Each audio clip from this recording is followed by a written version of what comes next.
संसद का बजट सत्र चल रहा है। वित्त मंत्री बजट पेश कर चुकी हैं, चर्चा की शुरुआत हो चुकी है। लेकिन सियासत अब संसदीय भाषा, गरिमा और गाली गलौज तक आ पहुंची है। कल बजट पर चर्चा के दौरान कुछ सदस्यों ने ऐसे शब्दों का इस्तेमाल किया जिस पर विवाद हुआ, हंगामा हुआ, शब्दों को रिकॉर्ड से बाहर किया गया। लेकिन आज संसदीय कार्यमंत्री किरेन रिजिजू आए और विपक्ष पर बजट सत्र को गाली गलौज का सत्र बनाने का आरोप लगाया। इसके बाद पक्ष हो विपक्ष हो, दोनों के बीच सियासी तनातनी बढ़ गई है। देखिए ये रिपोर्ट।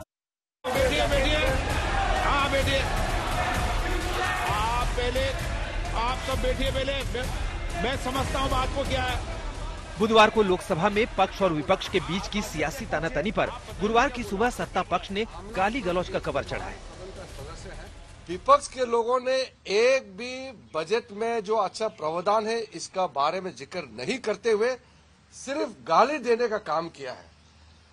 लोकतंत्र में दुनिया का सबसे बड़ा लोकतंत्र भारत का पार्लियामेंट में बजट के समय में बजट पे चर्चा नहीं करके राजनीतिक बात करके प्रधानमंत्री जी को गाली देने का काम करना ये किसी को शोभा नहीं देते हैं।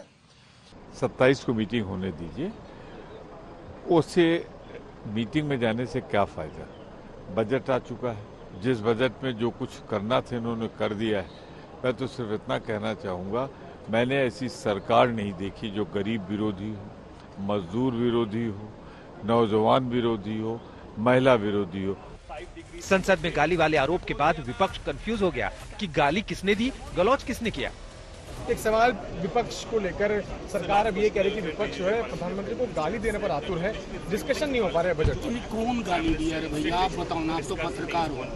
मतलब प्रधानमंत्री जी रुदाली बन के आ गए। तो विपक्ष अपना काम कर रहा है जिस काम के लिए जनता ने चुन के भेजा है, और उसके लिए कोई रिजिजू साहब से हम लोगों को सर्टिफिकेट लेने की जरूरत नहीं है, ना उनके गाइडलाइन पे मुझे चलना है। पूछो सीधा, आप बताइए कल विपक्ष ने बात की, कौन सा एक व्यक्ति था जिसने प्रधानमंत्री को गाली दी? कोई वीडियो की बात कर रहे हैं। दिक्कत ये है, मैं नहीं कोई वीडियो आप दिखा दीजिए देश की जनता को। दिक्कत ये है कि कोई भी क्रिटिसिज्म सरकार को करें तो इनको गाली लगने लगती है। देखिए, विपक्ष देश के मुद्दों को उठाना चाहती है बजट के द्वारा, और सत्ता पक्ष को ये आदत हो चुकी है कि देश के आवाज को दबाने की। बजट पर चर्चा के दौरान विपक्ष और पक्ष के बीच तनातनी जब शब्दों की मर्यादा पर दस्तक देने लगी तो लोकसभा स्पीकर ने सांसदों को आचरण और शब्दों के चयन को लेकर लंबी चौड़ी नसीहत दी। मेरा सभी लोगों से आग्रह है, चाहे सत्ता पक्ष हो, चाहे प्रतिपक्ष हो या बीच के सदस्य हो, सभी माननीय सदस्य सदन के अंदर अपनी बात को कहें, चर्चा में भाग लें, मर्यादा रखें, कोई ऐसी टिप्पणी न करें जो सदन की मर्यादाओं के अनुकूल नहीं है और संसदीय परंपराओं के अनुकूल भी है। स्पीकर को नसीहत तब देनी पड़ी जब संसदीय कार्य मंत्री ने सांसदों की भाषा और टिप्पणी को लेकर चिंता जाहिर की। संसदीय कार्य मंत्री की चिंता टीएमसी के सांसद अभिषेक बनर्जी के शब्दों को लेकर थी। The Honorable Prime Minister is on borrowed time. You all are on borrowed time. Mark my words. And I would like to end by saying, थोड़ा सब्र रखिए और कुर्सी का पीटी बांध लीजिए, मौसम बिगड़ने वाला है। कोई भी सदस्य इस तरह का टिप्पणी और भाषा इस्तेमाल करता है जो संसदीय परंपरा में परमिसिबल नहीं है, सदन का गरिमा को चोट पहुंचती है।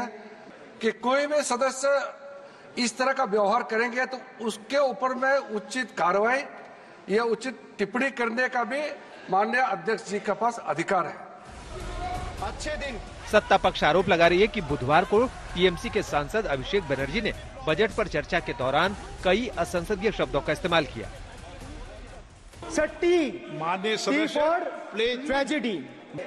कोई 60 साल पहले जवाहरलाल नेहरू का बात करेगा, दूसरे नेताओं का बात करेगा, तब आप कुछ नहीं बोलेंगे। मैं 5 साल पहले का डिमोनेटाइजेशन का बात करूंगा तो आप कहेंगे भाई वर्तमान इशू पे बोलिए।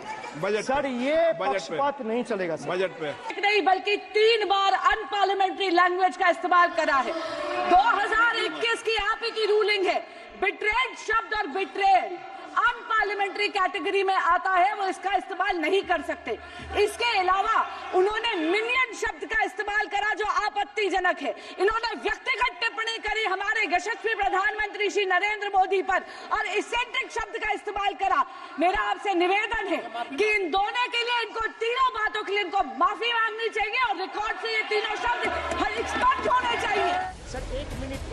पीएम मोदी कई बार आरोप लगा चुके हैं कि विपक्ष उन्हें गालियां देता है, लेकिन इस बार आरोप संसद में बदजुबानी का है। सत्ता पक्ष जिसे गाली बता रहा है, विपक्ष उसे सरकार की आलोचना बता रहा है। आज तक ब्यूरो।